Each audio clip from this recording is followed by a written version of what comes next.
वंदे मातरम। आज हम चर्चा करने वाले Friedman theory of demand for money की। ठीक है, ये लास्ट डिमांड फॉर मनी के बारे में ये लास्ट ऑप्शन है, मतलब कि लास्ट थियरी है जो पोस्ट केंजन थियरी में आती है। इसे 1956 में देने वाले हैं फ्रीडमैन, जो सबसे बड़ा नाम है, जो अगर आप देखें तो इकोनॉमिक्स में जैसे कि पोस्ट केंजन में इंडियन लीडर के रूप में देखा जाता है। ठीक है, अगर आप देखें तो इसमें जो शिकागो स्कूल ऑफ थॉट है उसमें सबसे लीडर के रूप में ये उभरे हैं। ठीक है, जब सबसे पहले हमने स्टार्ट किया था कि पोस्ट केंजन थियरी, जो पोस्ट केंजन थियरी है जिसे मॉनेटरी थियरी बोलते हैं, मॉनेटरी थियरी जहाँ से शुरुआत होती है मुख्य रूप से, ठीक है, जहाँ से उभरती है, उसकी शुरुआत तो मुख्यतः बहुत पहले वणिकवाद से ही है, लेकिन अब जहाँ से उभरती है, ठीक है, दोबारा विश्व युद्ध में, उसमें अगर आप देखें बारे में तो क्यों आती है, जैसे कि पोस्ट केंजन थ्योरी क्यों, उसकी आवश्यकता क्यों पड़ी मॉनेटरी थ्योरी की, और फिर बाद में, तो ये सारी चीज़ें हमने बताया। अगर आप शुरू से देखते आ रहे होंगे तो आपको पता होगा। ठीक है, अब चलिए यहाँ पे फ्रीडमैन की थ्योरी देखते हैं, जो शिकागो स्कूल ऑफ थॉट के मैंने बताया है कि वो सबसे लीडर इकोनॉमिस्ट के रूप में काम किया है। उनकी एक जो स्टेटमेंट है मनी के बारे में, वो सबसे ब्रॉड स्टेटमेंट देते हैं। ये सारी चीज़ें हम क्यों बता रहे हैं ना, क्योंकि यही सारी चीज़ें इसमें है Friedman theory of demand for money में। इन्होंने कहा है ना कि ऑल एसेट्स आर मनी। जितने भी सबसे बढ़िया स्टेटमेंट है इनका, इन्होंने कहा है कि ऑल एसेट्स आर मनी। वो सारे वेल्थ जो है ना, सारे वेल्थ जिसमें जो सारे एसेट्स जो वो मनी के हैं, वो मुद्रा हैं जिसमें अस्थायी क्रय करने की क्षमता है। अर्थात मतलब कि जो अस्थायी क्रय करने, अब देखिए जो एसेट्स होते हैं ना, एसेट्स, उन्होंने अस्थायी क्यों कहा, उसका भी रीज़न है। उसका रीज़न क्या है, एक सेकेंड हम बता रहे हैं। अस्थायी क्रय करने की क्षमता जिसमें है, अस्थायी कोई भी एसेट हो, चाहे कुछ भी हो, कोई भी आपके पास पूंजी हो, चाहे वो आपका बाइक हो, साइकिल हो, आपकी घड़ी हो, या कुछ भी हो, तो वो सब पैसा है, मनी है, मनी के रूप में कहा जाएगा। और मनी की डिफिनेशन हमने बहुत पहले से थियरी, आप अगर जहाँ से हम मॉनेटरी थियरी शुरुआत करते हैं वहीं से अगर आप देखेंगे तो उसमें सबसे पहले मनी की थियरी है। तो वो सारी चीज़ें मनी है, सब कुछ मनी का रूप में काम करेगा। कौन, जिसमें अस्थायी क्रय क्षमता हो, क्रय क्षमता का निवास हो या क्रय क्षमता हो। सबसे इम्पोर्टेंट, ये सबसे ज़्यादा क्वेश्चन पूछा जाता है।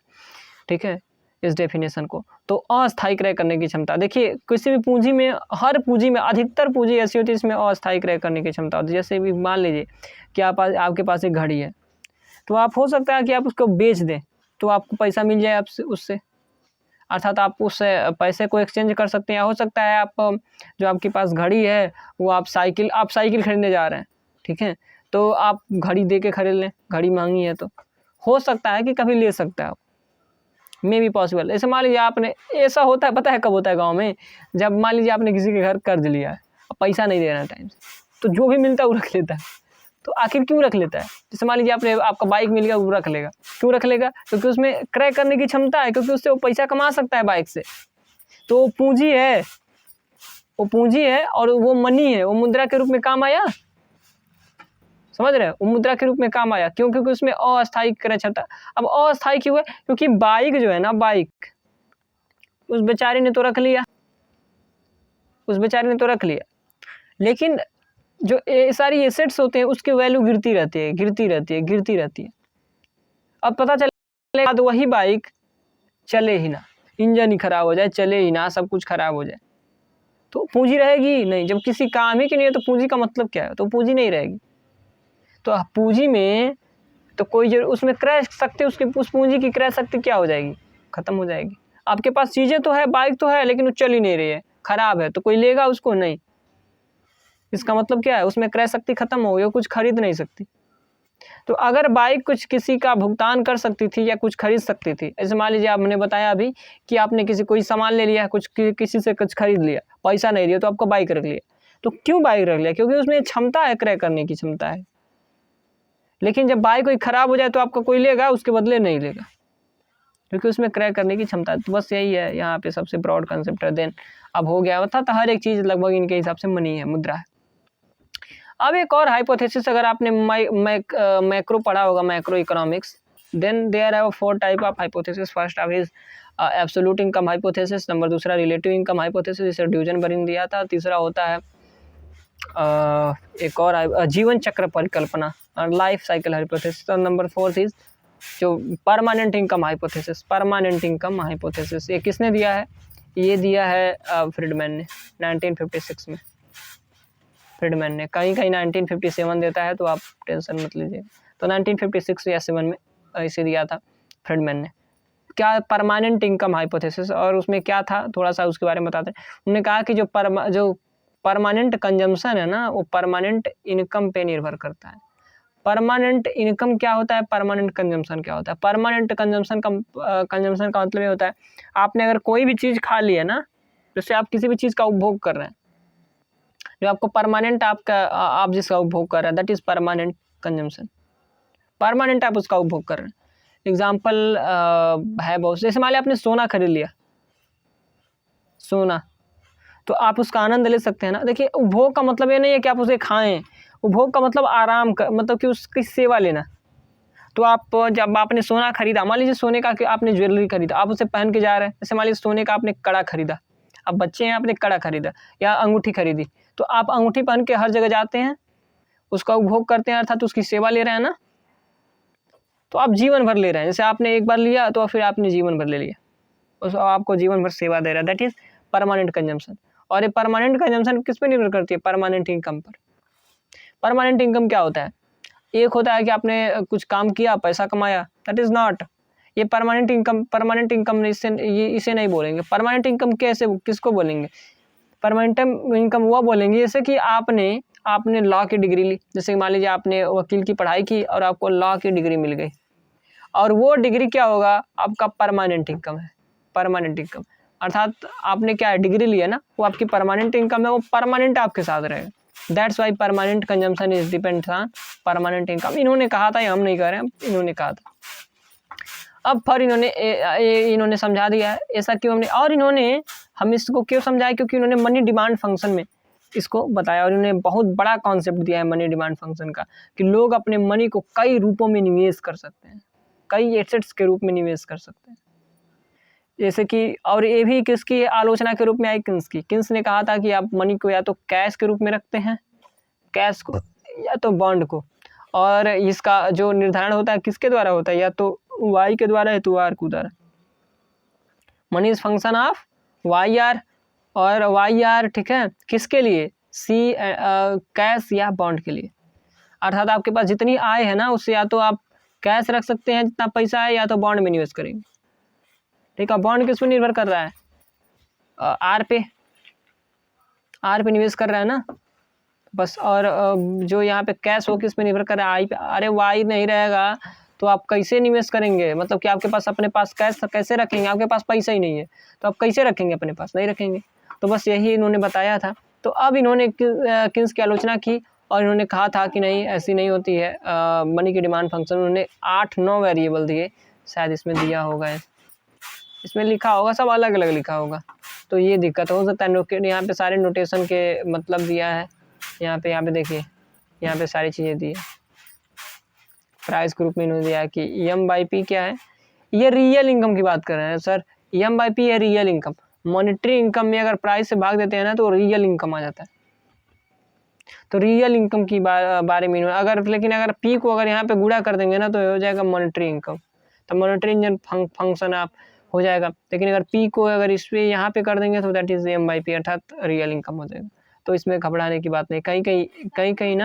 कहीं कहीं होता है कि M इज फंक्शन ऑफ, और दूसरी चीज़ें कहीं कहीं ऐसा होता है कि M/P इज फंक्शन ऑफ। तो अगर M/P होता है ना, तो इसमें P नहीं होता है। लेकिन मतलब कि फंक्शनात्मक फलनात्मक संबंध जब बताएंगे तो इसमें P नहीं होगा। लेकिन जब केवल M रखेंगे तो इसमें P भी आएगा, P। तो इसको, इन सारी चीज़ों को आप कैलकुलेशन देखते रहिएगा, समझते रहिएगा, नहीं तो दिक्कत हो जाएगी। क्योंकि जो एग्ज़ाम होता है ना, उसमें केवल सीधा नहीं पूछा जाता, इनडायरेक्टली पूछा जाता है सारी चीज़ों को, कि अगर M/P दिया है तो इसका मतलब क्या है। अगर मान लीजिए मनी फंक्शन आप दे दिया, तो आप समझ ही नहीं पाएंगे। तो आप दोनों को समझिए, सारी चीज़ों कॉन्सेप्ट के रूप में समझा करिए। ठीक है, चलिए आगे देखते हैं। यहाँ पे देखिए इन्होंने मनी डिमांड फंक्शन किस प्रकार से बनाया कि मनी डिमांड के बारे में इन्होंने कहा कि केवल दो चीज़ों से नहीं, जैसे कि केवल बॉन्ड और इनकम से नहीं होती है, ये कई चीज़ों से होती है। इसमें हमने लिखा है जैसे कि YP/R, ये क्या है, वेल्थ को हम सर YP/R भी बोलते हैं, तो आप इसे ध्यान दीजिएगा। जो YP/R है ना, वो वेल्थ को बता रहा है, ठीक है, वेल्थ को, तो आप इसको ध्यान दीजिएगा। एक सेकेंड, इसके लिए हम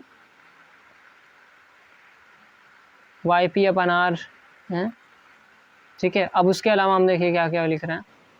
एक सेकेंड, इसको सब हम पहले क्लियर कर दे रहे हैं, इसी पे लिखेंगे।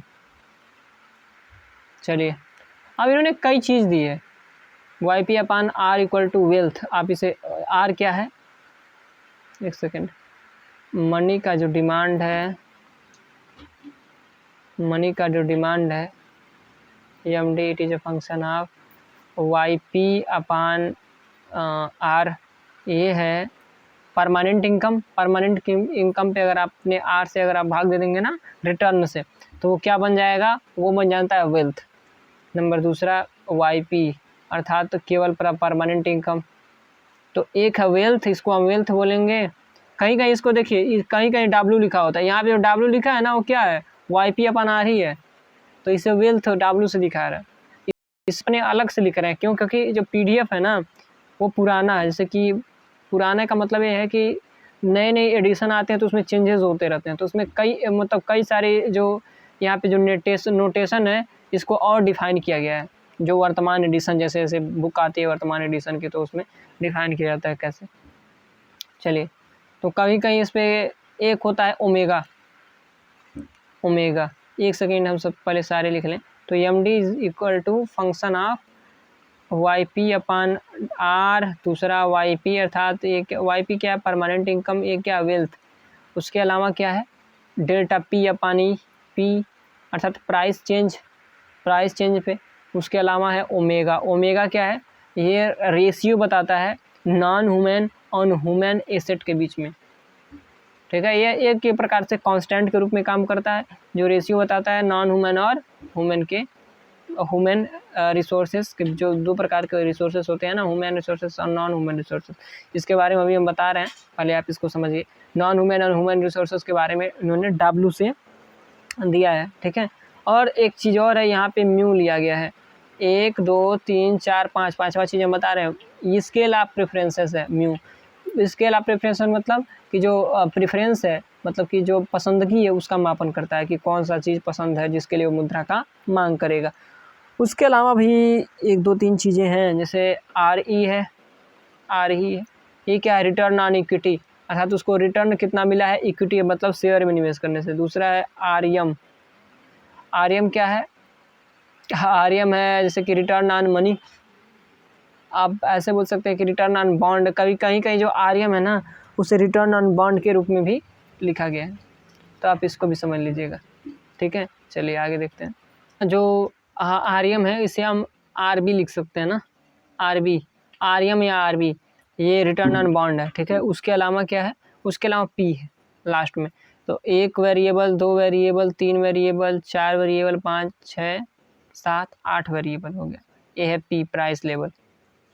तो ये 7 8 वेरिएबल, कहीं कहीं 9 वेरिएबल भी मिलेंगे आपको। तो ये 7 8 वेरिएबल क्या करते हैं, मनी डिमांड को प्रभावित करते हैं, अर्थात इन सारी चीज़ों से मुद्रा की मांग की जाती है।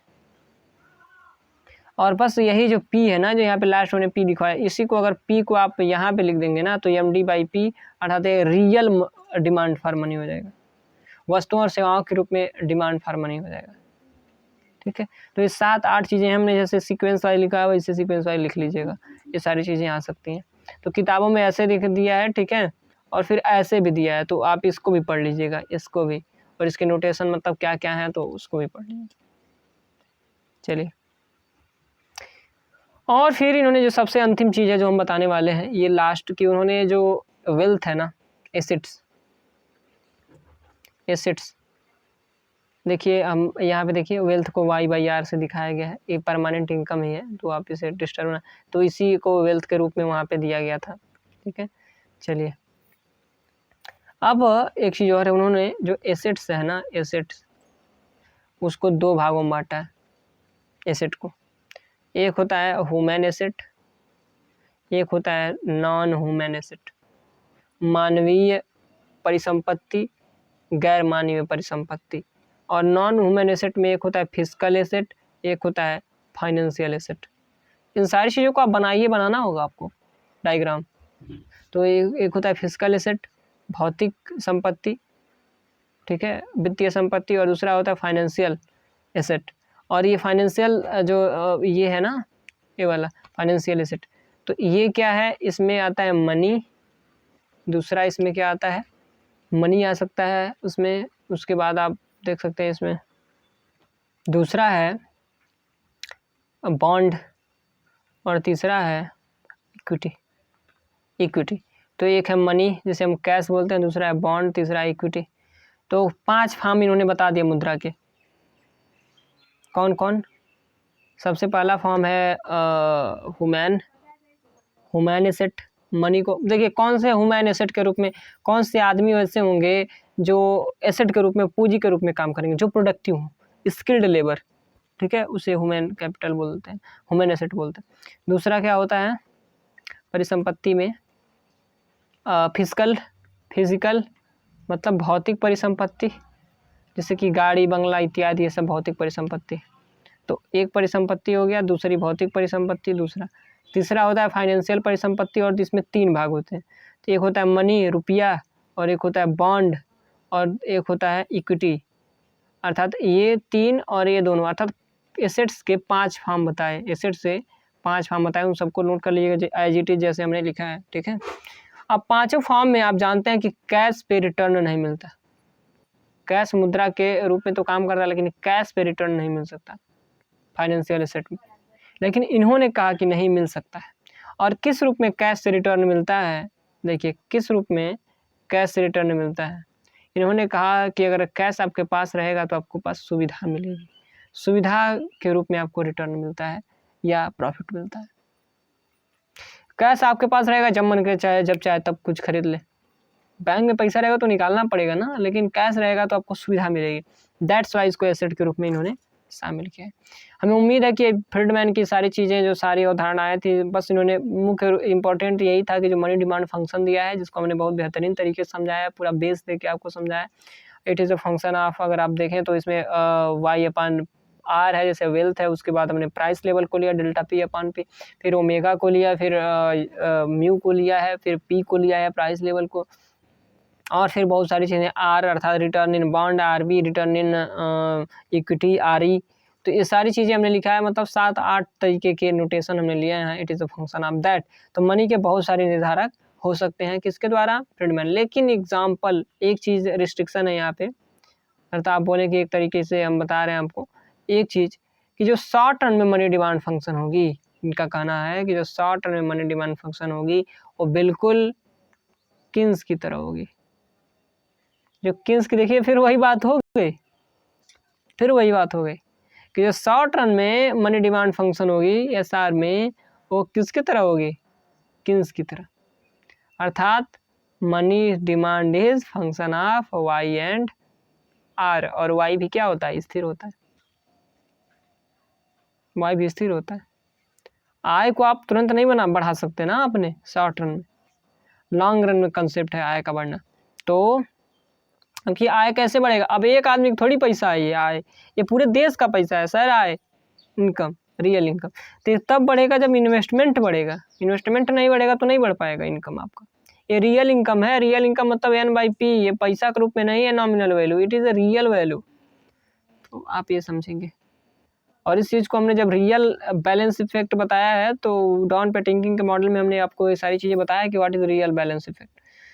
चलिए, तो शॉर्ट रन में कैसी होगी? जैसे मनी डिमांड फंक्शन, अर्थात उसका जो संबंध होगा वो कैसे होगा? मनी की डिमांड की आप इसे Y यहाँ पे लिख सकते हैं, R वो इस प्रकार से होगा, अर्थात R ऐसे गिरते हुए होगा। हाँ, यहाँ पे ELT नहीं होगा, जो लिक्विडिटी ट्रैप होता है किन्स में, वो सारी चीज़ें इसमें नहीं होगी। ये केवल ऐसे ही होगा, रेक्टेंगल हाइपरबोला, ठीक है। तो यहाँ पे क्या हो गया? यहाँ पे गिरते हुए स्लोप का हो गया, यहाँ पे Y हो गया, यहाँ पे R हो गया। यहाँ पे कभी कभी ये मनी का डिमांड भी लिख देता है, मनी का डिमांड या Y, तो कुछ भी हो सकता है, क्योंकि जो ISLM थियरी है ना, तो यहाँ पे R और Y है। अगर मनी का डिमांड बता रहे हैं ना, तो कोई मनी का डिमांड बता रहे हैं तो आप इसे ऐसे लिख लें, कोई बात नहीं, SAMD, ठीक है। तो इस प्रकार से गिरते हुए स्लोप का होगा। आज के लिए बस इतना ही। आप बस फिगर पे कमांड पालें तो सब आपका इकोनॉमिक्स में। आज के लिए बस इतना ही। हमें उम्मीद है कि आप लोगों को सारी चीज़ें समझ में आ रही हैं। आगे आप इस PDF को ज़रूर पढ़िएगा। तो बस इतना ही। वंदे मातरम। आप अब हम स्क्रॉल कर रहे हैं ना, अब सारे PDF को, एक सेकेंड, अब सारे PDF को आप स्क्रीनशॉट ले लीजिए। चलिए, शायद आपने इसको बढ़िया से लिया होगा। चलिए,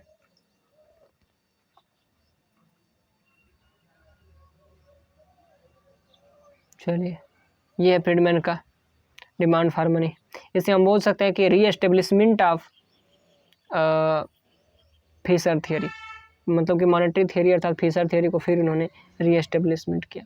आज के लिए बस इतना है। मैं उम्मीद है कि ये सारी चीज़ें समझ में आई होगी। नेक्स्ट हम चलेंगे value of money, theory of value of money के बारे में अगले वीडियो में हम चर्चा करेंगे। उसके बाद फिर हम QTM से अर्थात क्वांटिटी थियरी ऑफ मनी से शुरू करेंगे उसको।